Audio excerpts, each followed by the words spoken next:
నమస్కారం RR6 news కు స్వాగతం. సర్వేపల్లి నియోజకవర్గ జనసేన పార్టీ సమన్వయకర్త బొబ్బేపల్లి సురేష్ నాయుడు మరియు ఏఎంసీ డైరెక్టర్ గుమ్మినేని వాణి భవానీ నాయుడు సర్వేపల్లి నియోజకవర్గంలోని ముత్తుకూరు మండలం జంగాల కండ్రిగ గిరిజన కాలనీ నందు గణతంత్ర దినోత్సవ వేడుకలు నిర్వహించడం జరిగింది. 77వ గణతంత్ర దినోత్సవం సందర్భంగా సర్వేపల్లి నియోజకవర్గం జనసేన పార్టీ ఆధ్వర్యంలో పేద గిరిజనులకు దుప్పట్లు పంపిణీ మరియు స్వీట్స్ ను పిల్లలకు పంపిణీ చేయడం జరిగింది. అదేవిధంగా ఈ రోజు దేశవ్యాప్తంగా కులమతాల వర్గ భేదాలు లేకుండా ఈ యొక్క పండుగను నిర్వహిస్తున్నటువంటి ప్రతి ఒక్కరికి హృదయపూర్వక శుభాకాంక్షలు తెలియజేస్తూ ఎంతో మంది త్యాగఫలం ఈ రోజు స్వేచ్ఛ వాయువులను పీల్చుకుంటూ స్వాతంత్రంగా బతుకుతూ మన హక్కులను మనం సంపాదించుకొని ప్రతి 5 సంవత్సరాలకు ఒకసారి ఓటు హక్కును వినియోగించుకొని మన జీవితాలలో వెలుగులు నింపుకునేందుకు భారత రాజ్యాంగాన్ని నిర్మించి మనల్ని మనం పరిపాలించుకునే విధంగా రాజ్యాంగాన్ని నిర్మించి ప్రపంచం మన రాజ్యాంగం వైపు మన పరిపాలన వైపు చూసే విధంగా నిర్మించబడిన రోజు ఈ రోజు ఈ విషయాలన్నీ కూడా ప్రతి ఒక్క యువతి యువకులకు తెలియజేసే విధంగా మన భారత రాజ్యాంగం యొక్క గొప్పతనాన్ని రాబోయే తరాలకు అందించి వారిలో దేశభక్తిని పెంపొందించే విధంగా మనవంతు మనం కృషి చేయాలని మనస్ఫూర్తిగా తెలియజేస్తున్నాం. ఈ కార్యక్రమంలో సందూరి శ్రీహరి, ముత్తుకూరు మండలం నాయకులు బోలా అశోక్, దగ్గోలు సుమన్, సీనయ్య, మెకానిక్ సీను తదితరులు పాల్గొన్నారు.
माता के भारत माता के भारत माता के जय हिंद.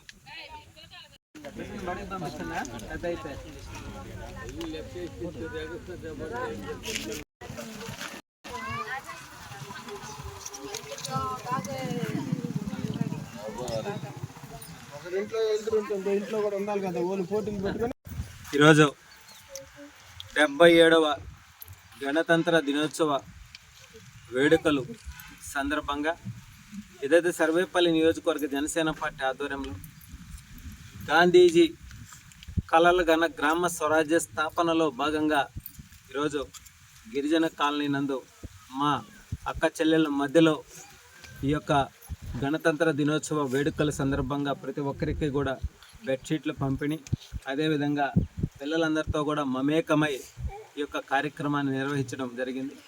ఏదైతే మా అధినేత డిప్యూటీ సీఎం పవన్ కళ్యాణ్ గారి ఆశయ సాధనలో భాగంగా మేమంతా కూడా సర్వేపల్లి నియోజకవర్గంలో అనేక కార్యక్రమాలను కొనసాగిస్తూ ముందుకు వెళ్తున్నాం.